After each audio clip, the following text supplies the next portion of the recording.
അസ്സലാമു അലൈക്കും വറഹ്മത്തുള്ളാഹി വബറകാതുഹു.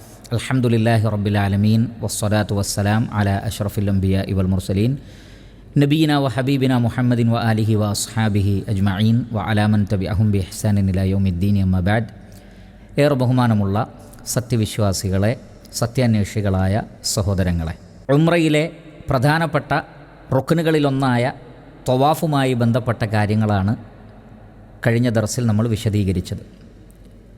അങ്ങനെ ത്വവാഫ് പൂർത്തീകരിച്ച് കഴിഞ്ഞാൽ പിന്നെ നമുക്ക് ചെയ്യേണ്ടത് സഫ മർവ കുന്നുകൾക്കിടയിലൂടെയുള്ള സഅയാണ്.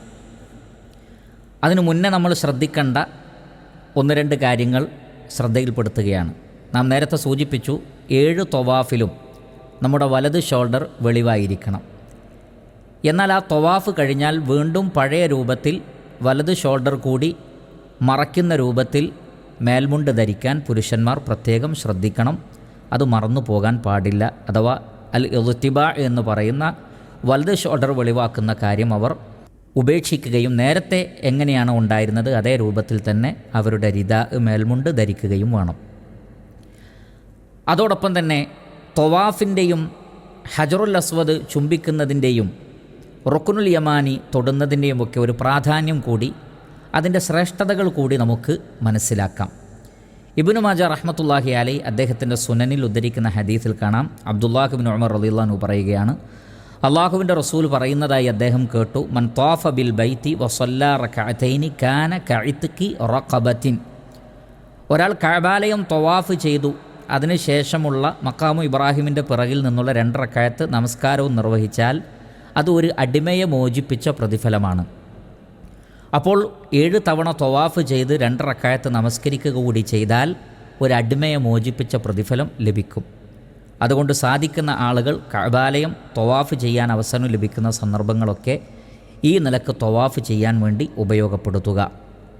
അതേപോലെ തന്നെ ഇബ്നു ഹിബ്ബാൻ റഹ്മത്തുള്ളാഹി അലൈഹി അദ്ദേഹത്തിൻ്റെ സ്വഹീഹിൽ ഇബ്നു ഉമർ റളിയല്ലാഹു അൻഹുവിൽ നിന്ന് ഉദ്ധരിച്ചുകൊണ്ട് പറയുന്നു, നബി സല്ലല്ലാഹു അലൈഹി വസല്ലം പറയുകയാണ്, മൻ ത്വാഫ ബിൽ ബൈത്തി ഉസ്ബൂഅൻ. ഒരാൾ 7 തവണ കഅബാലയം ത്വവാഫ് ചെയ്യുമ്പോൾ ലാ യദഉ ഖദമൻ വലാ യർഫഉ ഉഖറ, ഒരു പാദം മുന്നോട്ട് വെക്കുകയും അടുത്ത പാദം എടുത്തു വെക്കുകയും ചെയ്യുന്നു. അങ്ങനെ തൻ്റെ പാദങ്ങളെ മുന്നോട്ട് വെച്ചുകൊണ്ടിരിക്കുന്ന ഒരാൾ ഓരോ പാദം മുന്നോട്ട് വെക്കുമ്പോഴും മറ്റൊരു പാദം ഉയർത്തുമ്പോഴും സംഭവിക്കുന്നത് ഇല്ലാ ഹത്തല്ലാഹു അൻഹു ബിഹ ഖതിഅ, ഒരു പാപം അല്ലാഹു മായ്ച്ചു കളയും. വ കതബ ലഹു ബിഹ ഹസന, ഒരു പുണ്യം അല്ലാഹു രേഖപ്പെടുത്തും. വ റഫഅ ലഹു ബിഹ ദറജ, ഒരു ദറജ അയാൾക്ക് അല്ലാഹു സുബ്ഹാനഹു വ തആല വർദ്ധിപ്പിച്ചു കൊടുക്കും. അപ്പോൾ ഓരോ പാദം വെക്കുമ്പോഴും ഒരു പാപം പൊറുക്കപ്പെടുന്നുണ്ട്, ഒരു നന്മ രേഖപ്പെടുത്തപ്പെടുന്നുണ്ട്, സ്വർഗത്തിൽ ഒരു ദറജ ഉയർത്തപ്പെടുന്നുണ്ട്. ഇമാം അഹ്മദ് റഹ്മത്തുള്ളാഹി അലൈഹി അദ്ദേഹത്തിൻ്റെ മുസ്നദിൽ ഉദ്ധരിക്കുന്ന ഹദീസിൽ നമുക്ക് കൂടുതൽ വിവരങ്ങൾ കാണാം. അവിടെ അബ്ദുല്ലാഹ് ഇബ്നു ഉമർ റളിയല്ലാഹു അൻഹു പറയുകയാണ്, നബി സല്ലല്ലാഹു അലൈഹി വസല്ലം പറയുന്നത് അദ്ദേഹം കേട്ടു, ഇന്ന ഇസ്തിലാമഹുമാ യഹുത്തുൽ ഖതായ.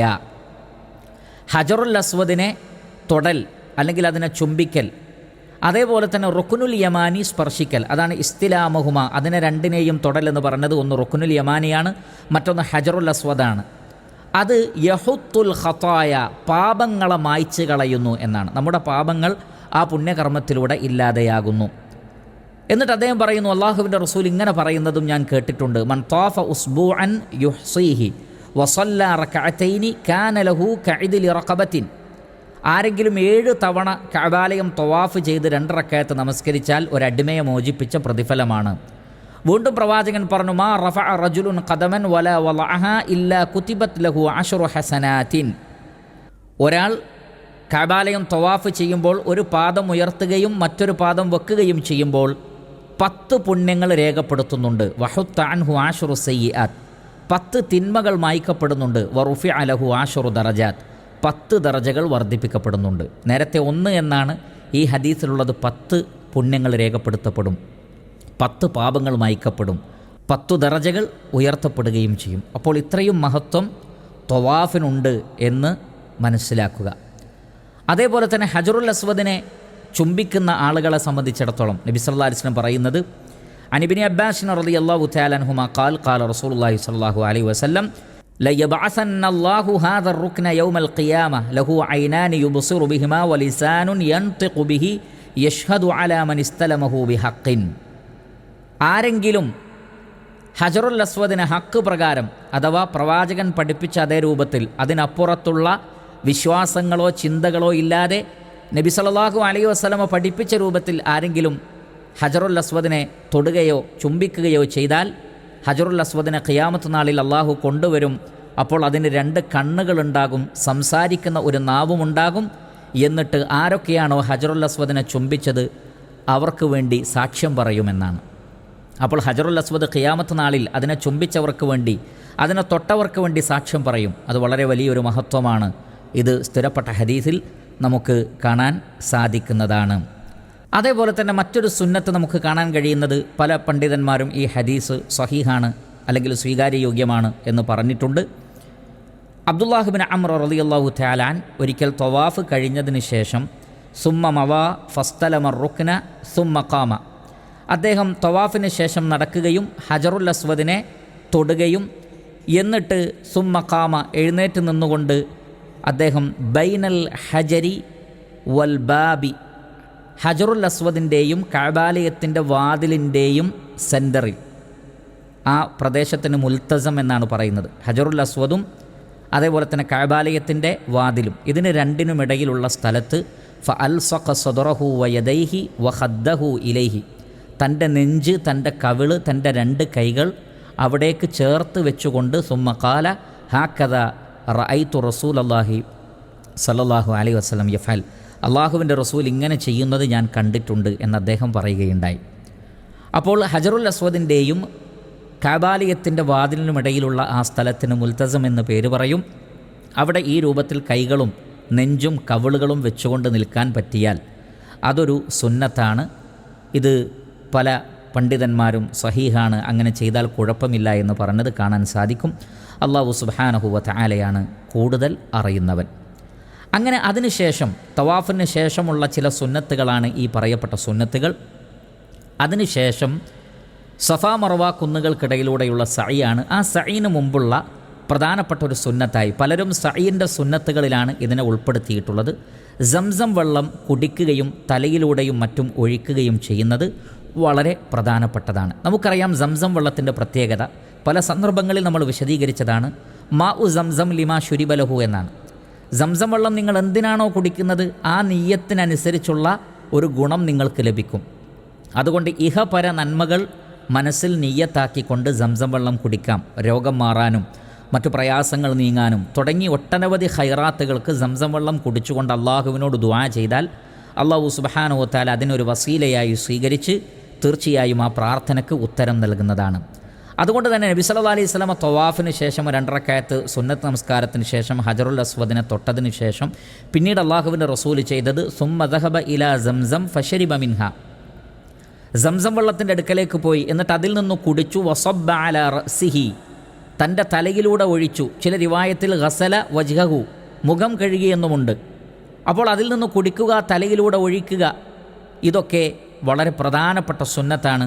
സുമ്മ റജഅ ഫസ്തലമ റുക്ന, ഈ റിവായത്തിലുള്ളത് അതിനുശേഷം റസൂലുള്ളാഹി സ്വല്ലല്ലാഹി അലൈഹി വസല്ലം ഹജറുൽ അസ്വദിനെ പോയി തൊട്ടു എന്നുള്ളതാണ്.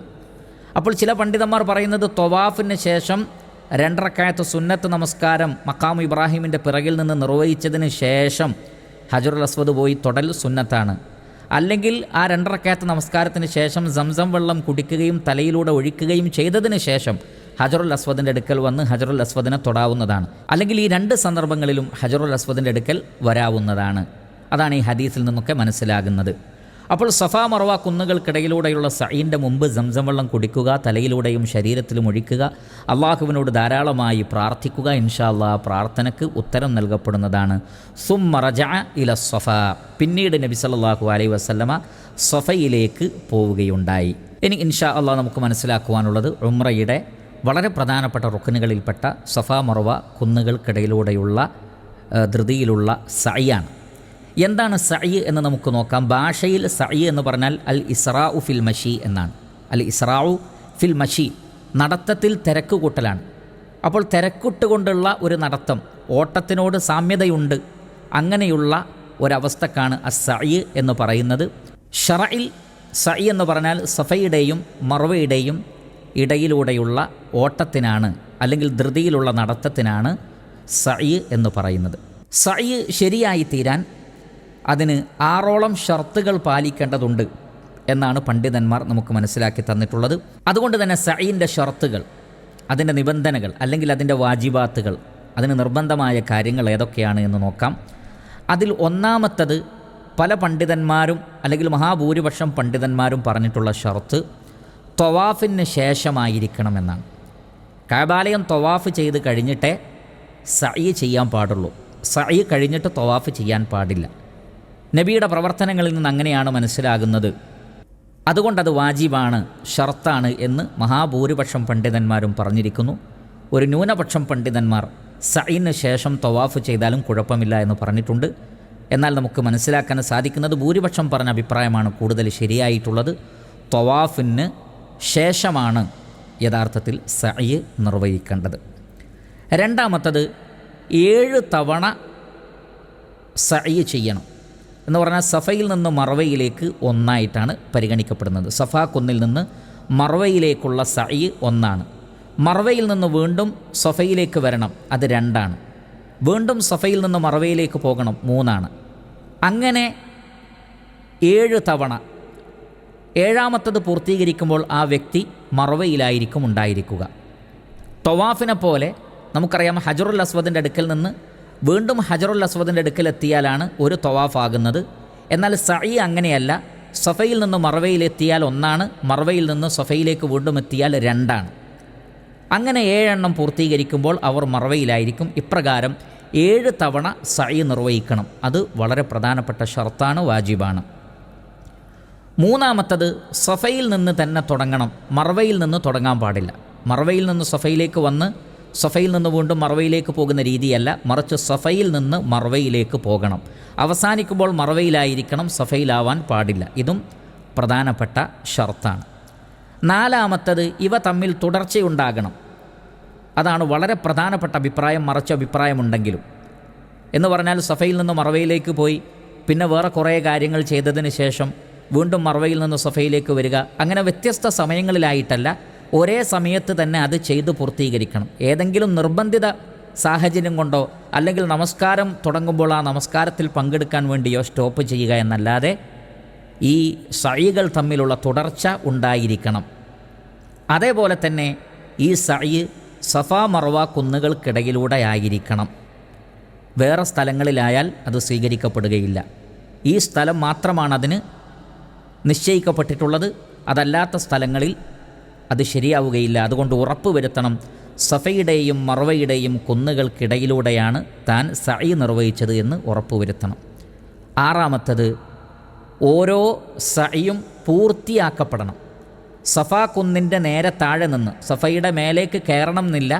കയറൽ സുന്നത്താണ്, കയറുക എന്നുള്ളത് സുന്നത്താണ്. എന്നാൽ വാജിബ് സഫയുടെ തുടക്കം മുതൽ, ആ പർവ്വതം തുടങ്ങുന്നതിൻ്റെ തുടക്കം മുതൽ മർവയുടെ തുടക്കം വരെ പൂർത്തീകരിക്കപ്പെടണം. പകുതിയിൽ വെച്ച് നിൽക്കാൻ പാടില്ല, മർവയിൽ വരെ എത്തണം.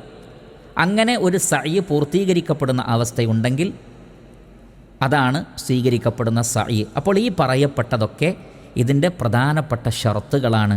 ഈ ഷർത്തുകൾ പാലിച്ചുകൊണ്ടായിരിക്കണം സഈ നിർവഹിക്കേണ്ടത്. ഇതെല്ലാം തന്നെ ഹദീസുകൾ കൊണ്ട്, പ്രവാചകൻ്റെ പ്രവർത്തനങ്ങൾ കൊണ്ട്, പണ്ഡിതന്മാരുടെ ഇജ്മാഉകൾ കൊണ്ടൊക്കെ സ്ഥിരപ്പെട്ട കാര്യങ്ങളാണ്. അത് എല്ലാവർക്കും അറിയാവുന്നതായതുകൊണ്ട് തന്നെ കൂടുതൽ ദലീലുകൾ, തെളിവുകൾ ഇവിടെ ഉദ്ധരിക്കുന്നില്ല. ഈ ഷർത്തുകളാണ് സഈൽ വളരെ പ്രധാനപ്പെട്ടത്. അതോടൊപ്പം അതിനോട് ചേർത്ത് മനസ്സിലാക്കുക, ത്വവാഫിന് നമുക്കറിയാം വുളു ആവശ്യമാണ്. ചെറിയ അശുദ്ധിയിൽ നിന്ന് ശുദ്ധിയാവൽ ആവശ്യമാണ്. സഈന് അത്തരം ഒരു നിബന്ധനയില്ല, ശുദ്ധി ഉണ്ടാവണം എന്നില്ല എന്ന് പ്രത്യേകം മനസ്സിലാക്കുക. ഇനി നമുക്ക് സഈൻ്റെ സുന്നത്തുകളായ ചില കാര്യങ്ങൾ മനസ്സിലാക്കാം. അതിൽ ഒന്ന്, സഫയുടെ അടുക്കലേക്ക് പോകുമ്പോൾ സഫയുടെ അടുത്തെത്താൻ നേരത്ത് ഇന്ന സഫാ വൽ മർവത മിൻ ശആഇരില്ല, സൂറത്തുൽ ബഖറയിലെ ഒരു ആയത്താണ്. ഇന്ന സഫാ വൽ മർവത മിൻ ശആഇരില്ല, സഫയും മർവയും അള്ളാഹു സുബ്ഹാനഹു തആല നിശ്ചയിച്ച മതചിഹ്നങ്ങളിൽ പെട്ടതാകുന്നു എന്ന ആയത്തിൻ്റെ ഭാഗം പാരായണം ചെയ്യൽ സുന്നത്താണ്. ഇന്ന സഫാ വൽ മർവത മിൻ ശആഇരില്ല എന്ന് പാരായണം ചെയ്യുക. രണ്ടാമത്തെ സുന്നത്ത്, സഫയിലും മർവയിലും കയറുക. നമ്മൾ പറഞ്ഞു വാജിബാണ് ആ കുന്നിൻ്റെ തുടക്കം മുതൽ മർവ തുടങ്ങുന്നത് വരെ സഈ നടത്തുക എന്നുള്ളത്. എന്നാൽ ഈ സഫയിലേക്കും മർവയിലേക്കും കയറി അതിൻ്റെ മേലെ നിൽക്കുക എന്നുള്ളത് സുന്നത്താണ്. സാധിക്കുന്ന ആളുകൾ അത് ചെയ്യുക. മൂന്നാമത്തത്, അങ്ങനെ സഫയിൽ കയറിക്കഴിഞ്ഞാൽ അല്ലെങ്കിൽ മർവയിൽ കയറിക്കഴിഞ്ഞാൽ ഖിബ്ലയുടെ നേരെ തിരിഞ്ഞുകൊണ്ടുള്ള ചില ദിക്റുകളും ദുആകളും സുന്നത്താണ്. ഏതൊക്കെയാണ് ആ ദിക്റുകൾ ദുആകൾ എന്ന് പരിശോധിക്കാം. അതിലൊന്ന് ഇമാം മുസ്ലിം റഹ്മത്തുള്ളാഹി അലൈഹി അദ്ദേഹത്തിൻ്റെ സഹീഹിൽ ഉദ്ധരിക്കുന്ന ഹദീസിൽ കാണാം, നബി സല്ലല്ലാഹു അലൈഹി വസല്ലമ സഫയുടെ മേലെ കയറി, എന്നിട്ട് ഹത്താ റഅൽ ബൈത്ത, കഅബാലയം കാണുന്നത് വരെ അത്രയും ഉയരത്തിൽ കയറി, ഫസ്തഖ്ബലൽ ഖിബ്ല, എന്നിട്ട് ഖിബ്ലയുടെ നേരെ തിരിഞ്ഞു, ഫവഹദല്ലാഹ വകബ്ബറഹു, എന്നിട്ട് അല്ലാഹു അക്ബർ എന്ന് പറയുകയുണ്ടായി. മറ്റൊരു റിവായത്തിലുണ്ട് യുകബ്ബിറു സലാസൻ, 3 തവണ അല്ലാഹു അക്ബർ അല്ലാഹു അക്ബർ അല്ലാഹു അക്ബർ എന്ന് നബി സല്ലല്ലാഹു അലൈഹി വസല്ലമ പറയുകയുണ്ടായി. അപ്പോൾ 3 തവണ ഖിബ്ലയുടെ നേരെ തിരിഞ്ഞുകൊണ്ട് അല്ലാഹു അക്ബർ എന്ന് പറയുക. ശേഷം ലാ ഇലാഹ ഇല്ലല്ലാഹ്, അല്ലാഹു അല്ലാതെ ആരാധ്യനില്ല, വഹ്ദഹു ലാ ശരീകല, അവൻ ഏകനാണ്, അവന് പങ്കുകാരില്ല, ലഹുൽ മുൽക്കു വലഹുൽ ഹംദു, ആധിപത്യം അവനാണ്, സ്തുതികളും അവനാണ്, വഹുവ അലാ കുല്ലി ഷൈഇൻ ഖദീർ, അവൻ എല്ലാറ്റിനും കഴിവുള്ളവനാകുന്നു എന്ന് പറയുക. വീണ്ടും ലാ ഇലാഹ ഇല്ലല്ലാഹു വഹ്ദഹു, അല്ലാഹു അല്ലാതെ ആരാധ്യനില്ല, അവൻ ഏകനാണ്, അൻജസ വഅദഹു, അവൻ അവൻ്റെ വാഗ്ദത്തം പൂർത്തീകരിച്ചിരിക്കുന്നു, വനസറ അബ്ദഹു, അവൻ്റെ അടിമയെ അഥവാ മുഹമ്മദ് നബിയെ സഹായിച്ചിരിക്കുന്നു, വഹസമൽ അഹ്സാബ വഹ്ദഹു, സഖ്യകക്ഷികളെ അവൻ ഒറ്റയ്ക്ക് പരാജയപ്പെടുത്തിയിരിക്കുന്നു എന്ന് പറയുക. ഇങ്ങനെ പറഞ്ഞതിന് ശേഷം സുമ്മ ദഅ ബൈന ദാലിക്, എന്നിട്ട് നബി സല്ലല്ലാഹു അലൈഹി വസല്ലം ഒരുപാട് ദുആ ചെയ്യും. അപ്പോൾ ഈ പറഞ്ഞ ദിക്റിന് ശേഷം കുറേ ദുആ ചെയ്യുക. വീണ്ടും ഈ ദിക്ർ അദ്ദേഹം പറയുന്നത്, ഈ ഹദീസ് റിവായത്ത് ചെയ്യുന്ന സ്വഹാബി പറയുന്നത്, ഖാല മിസ്ല ഹാദാ സലാസ മറാത്തിൻ എന്നാണ്, 3 തവണ ഇതേപോലെ പറഞ്ഞു എന്നാണ്. അപ്പോൾ ഒരു തവണ ഈ ദിക്ർ പറയുക, വീണ്ടും ദുആ ചെയ്യുക, വീണ്ടും ഈ ദിക്ർ പറയുക, വീണ്ടും ദുആ ചെയ്യുക, വീണ്ടും ദിക്ർ പറയുക, വീണ്ടും ദുആ ചെയ്യുക. ഇത് വളരെ വലിയ സുന്നത്താണ്. അതിനുശേഷം സഫയിൽ നിന്ന് നബി സല്ലല്ലാഹു അലൈഹി വസല്ലമ ഇറങ്ങുകയുണ്ടായി. എന്നിട്ട് മർവയിൽ പോയതിന് ശേഷവും അദ്ദേഹം പറയുന്നത് ഹത്ത അത്തൽ മർവ ഫഫഅല അലൽ മർവതി കമാ ഫഅല അല സഫ, സഫയിൽ ചെയ്തതുപോലെ മർവയിലും ചെയ്തു. അപ്പോൾ മർവയിലെ ആ കുന്നിൻ്റെ മേലെ കയറി ഖിബ്ലയുടെ നേരെ തിരിഞ്ഞ് അല്ലാഹു അക്ബർ എന്ന് 3 തവണ പറഞ്ഞതിന് ശേഷം ലാ ഇലാഹ ഇല്ലല്ലാഹു വഹ്ദഹു എന്ന ആ ദിക്ർ ചൊല്ലുക, ദുആ ചെയ്യുക, വീണ്ടും ദിക്ർ ചൊല്ലുക, ദുആ ചെയ്യുക. ഇങ്ങനെ 3 തവണ ചെയ്യലും പ്രാർത്ഥിക്കലും സുന്നത്താണ്, നിർബന്ധമല്ല. ചെയ്തിട്ടില്ലെങ്കിൽ സഈന ബാധിക്കില്ല, പക്ഷേ വളരെ പ്രധാനപ്പെട്ട സുന്നത്താണ് എന്ന് മനസ്സിലാക്കാൻ നമുക്ക് സാധിക്കുന്നു.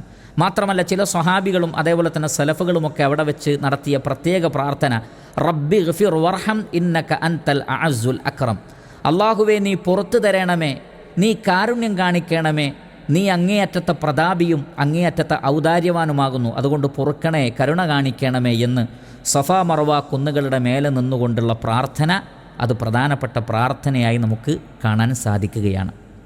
അതേപോലെ തന്നെ സഈല വളരെ പ്രധാനപ്പെട്ട മറ്റൊരു സുന്നത്താണ്. നബി സല്ലല്ലാഹു അലൈഹി വസല്ലമ സഫ കുന്നിൽ നിന്ന് ഇറങ്ങിയ സന്ദർഭത്തിൽ ആ വാദിയിൽ, അഥവാ നമുക്കറിയാം ഒരു താഴ്വാരമുണ്ടാകും, പിന്നെ ഒരു കുന്ന് തുടങ്ങുകയാണ് ചെയ്യുന്നത്. ആ വാദിയിലെത്തിക്കഴിഞ്ഞാൽ അഥവാ പരന്ന പ്രതലത്തിലെത്തിക്കഴിഞ്ഞാൽ നബി സല്ലല്ലാഹു അലൈഹി വസല്ലമ ധൃതിയിൽ ഓടിയിരുന്നു എന്നാണ്. ധൃതിയിൽ ഓടിയിരുന്നു, അതാണ് ഹത്ത ഇദൻ സബ്ബത്ത് ഖദമാഹു ഫി ബത്നിൽ വാദി സഅ. ആ താഴ്വാരത്തിൻ്റെ ബത്നിൽ, അതിൻ്റെ മധ്യത്തിലെത്തിയപ്പോൾ, പരന്ന സ്ഥലത്ത് എത്തിയപ്പോൾ നബി സല്ലല്ലാഹു അലൈഹി വസല്ലമ സഈ ചെയ്തു, അഥവാ അല്പം ധൃതിയിൽ തന്നെ നടന്നു, അല്ലെങ്കിൽ ഓടുക എന്ന് തന്നെ വേണമെങ്കിൽ പറയാം. ശക്തമായിട്ടുള്ള ഓട്ടം തന്നെയാണ്. അത് മർവ കുന്ന് തുടങ്ങുന്നത് വരെ, അല്ലെങ്കിൽ ആ ഉയർന്ന ഭാഗത്തേക്ക് പ്രവേശിക്കുന്നത് വരെ. ഈ ഭാഗം കാണിക്കാൻ വേണ്ടി 2 പച്ച ലൈറ്റുകൾ നമുക്ക് സഫ മർവ കുന്നുകൾക്കിടയിൽ ഇന്ന് കാണാൻ സാധിക്കും. 2 ലൈറ്റുകൾ കാണാം. ഈ 2 ലൈറ്റുകളാണ് ഈ ഹദീസിൽ പറഞ്ഞ സ്ഥലം. ആ 2 ലൈറ്റുകൾക്കുള്ളിലെത്തിയാൽ സ്ത്രീകളല്ല പുരുഷന്മാർ ശക്തമായി ഓടൽ സുന്നത്താണ്, നിർബന്ധമല്ല. അതുവരെ നടക്കുക, അതിനുശേഷം ശക്തമായി ഓടുക, വീണ്ടും ധൃതിയിൽ നടക്കുക. ഈ രൂപമാണ് സഈനുള്ളത്. പൊതുവേ സഈൻ ഒരല്പം ധൃതിയിലുള്ള നടത്തമാണ്, എന്നാൽ ഇവിടെ ശക്തമായി ഓട്ടം. ആ 2 പച്ച ലൈറ്റുകൾ പ്രത്യേകം ശ്രദ്ധിച്ചാൽ ആളുകൾക്ക് കാണാൻ സാധിക്കും. അതിനിടയിലൂടെ ശക്തമായി ഓടുക എന്നുള്ളത് സുന്നത്തായി നമ്മൾ മനസ്സിലാക്കണം. അതേപോലെ തന്നെ ഈ സഈനിടയിൽ ധാരാളമായി ദിക്റുകൾ ചൊല്ലൽ, ധാരാളമായി ദുആ ചെയ്യൽ സുന്നത്താണ്. നമ്മൾ തവാഫിൻ്റെ കാര്യത്തിൽ പറഞ്ഞതുപോലെ തന്നെ ധാരാളമായി ദിക്റുകൾ ചൊല്ലലും ധാരാളമായി ദുആ നിർവഹിക്കലും ഒക്കെ സുന്നത്താണ്. ഇനി ഖുർആൻ ഓതിയാലും വിരോധമില്ല, അതിനും കൂലി ഉണ്ടാകുമെന്നും പണ്ഡിതന്മാർ വിശദീകരിച്ചത് കാണാൻ സാധിക്കും. അപ്പോൾ ധാരാളമായി ദിക്റുകൾ ചൊല്ലാനും ദുആ ചെയ്യാനും ഈ സന്ദർഭം ഉപയോഗപ്പെടുത്തുക. അതേപോലെ തന്നെ കഴിവിൻ്റെ പരമാവധി കാൽനടയായി നടക്കാൻ കഴിയുന്നവർ അങ്ങനെ തന്നെയാണ് ചെയ്യേണ്ടത്. വാഹനപ്പുറത്ത് കയറൽ ഉദറില്ലാത്തവർക്ക് പാടില്ല എന്ന അഭിപ്രായമുണ്ട്. എന്നാൽ ഉദർ ഇല്ലാത്തവർക്കും വാഹനത്തിൽ കയറാം, കുഴപ്പമില്ല. പക്ഷേ കൂടുതൽ അഫ്ളലായിട്ടുള്ളത് നടക്കലാണ് എന്നുമുള്ള അഭിപ്രായങ്ങളുണ്ട്. പക്ഷേ പല പണ്ഡിതന്മാരും പറഞ്ഞിട്ടുള്ളത് നടക്കാൻ കഴിയുന്നവർ നടക്കുക തന്നെ വേണം, അല്ലാത്തത് അനുവദനീയമല്ല എന്നാണ്. അപ്പോൾ ഏതെങ്കിലും നിലക്കുള്ള സാഹചര്യങ്ങളുണ്ടെങ്കിൽ മാത്രമേ വാഹനത്തിലോ മറ്റോ സഅയ് നിർവഹിക്കാൻ പാടുള്ളൂ, അല്ല എങ്കിൽ നടക്കുക തന്നെയാണ് വേണ്ടത് എന്നാണ് നമുക്ക് മനസ്സിലാക്കാൻ സാധിക്കുന്നത്. ഇമാം ബുഖാരി റഹ്മത്തുള്ളാഹി അലൈഹി അദ്ദേഹത്തിൻ്റെ സ്വഹീഹിൽ ഉദ്ധരിക്കുന്ന ഹദീസിൽ കാണാം, സഫ മർവ കുന്നുകൾക്കിടയിലൂടെയുള്ള ആ ഓട്ടം എന്നുള്ളത് യഥാർത്ഥത്തിൽ ഹാജറ ബീവി റളിയല്ലാഹു തആല അൻഹയുടെ ജീവിതവുമായി ബന്ധപ്പെടുത്തിയിട്ടാണ്. ഇബ്രാഹിം അലൈഹി സ്വലാത്തു വസ്സലാം അവരെ മക്കയിൽ കൊണ്ടുപോയി പാർപ്പിച്ചു. അവരുടെ കൈകളിലുണ്ടായിരുന്ന വെള്ളവും ഭക്ഷണവും എല്ലാം തീർന്നു. കുഞ്ഞ് വാവിട്ട് കരയുകയാണ് ദാഹിച്ച്. ആ സമയത്ത് കുഞ്ഞിന് വെള്ളം അന്വേഷിച്ചുകൊണ്ട് അവർ ആദ്യം സഫയിൽ കയറി, പിന്നെ അവിടെ നിന്ന് ഇറങ്ങി മർവയിൽ കയറി. അങ്ങനെ 7 തവണ അവർ ആ രൂപത്തിൽ ചെയ്തു എന്നാണ്. ഫഅലത് ദാലിക 7 മറാത്തിൻ. ഇബ്നു അബ്ബാസ് റളിയല്ലാഹു അൻഹു പറയുകയാണ് 7 തവണ ചെയ്തു. എന്നിട്ട് നബി സല്ലല്ലാഹു അലൈഹി വസല്ലം പറയുകയാണ് ഫദാലിക സഅയുൻ നാസി ബൈനഹുമ. ഇന്ന് ജനങ്ങൾ സഫ മർവ കുന്നുകൾക്കിടയിലൂടെ ഓടുന്നത് ആ ഒരു ചരിത്ര സ്മരണയെ ഓർത്തുകൊണ്ടാണ്. അതുകൊണ്ട് തന്നെ സഫ മർവ കുന്നുകൾക്കിടയിലൂടെ ഓടുമ്പോൾ ഹാജറ റളിയല്ലാഹു തആല അൻഹയെ ഓർക്കുക. അവർ അനുഭവിച്ച ത്യാഗങ്ങൾ അള്ളാഹുവിനനുസരിക്കാൻ വേണ്ടി, തൗഹീദിനു വേണ്ടി മഹാനായ പ്രവാചകൻ ഇബ്രാഹിം അലൈഹി സ്വലാത്തു വസ്സലാമയും അതേപോലെ തന്നെ ഇസ്മായിൽ അലൈഹി സ്വലാത്തു വസ്സലാമയും ഇബ്രാഹിം നബിയുടെ പ്രിയപത്നിയായ ഹാജർ റളിയല്ലാഹു തആല അൻഹയുമൊക്കെ അനുഭവിച്ച ത്യാഗങ്ങൾ, തൗഹീദിനു വേണ്ടി അനുഭവിച്ച ത്യാഗങ്ങളെ സ്മരിച്ചുകൊണ്ടും ഓർത്തുകൊണ്ടും അത്തരം കർമ്മങ്ങൾ നിർവഹിക്കുന്നതിൽ വിരോധമില്ലെന്നാണ് മനസ്സിലാക്കാൻ കഴിയുന്നത്. അപ്പോൾ അതിൻ്റെ ഒരു മഹത്വവും പുണ്യവുമൊക്കെ മനസ്സിലാക്കിക്കൊണ്ടായിരിക്കണം നമ്മുടെ സഅയ്.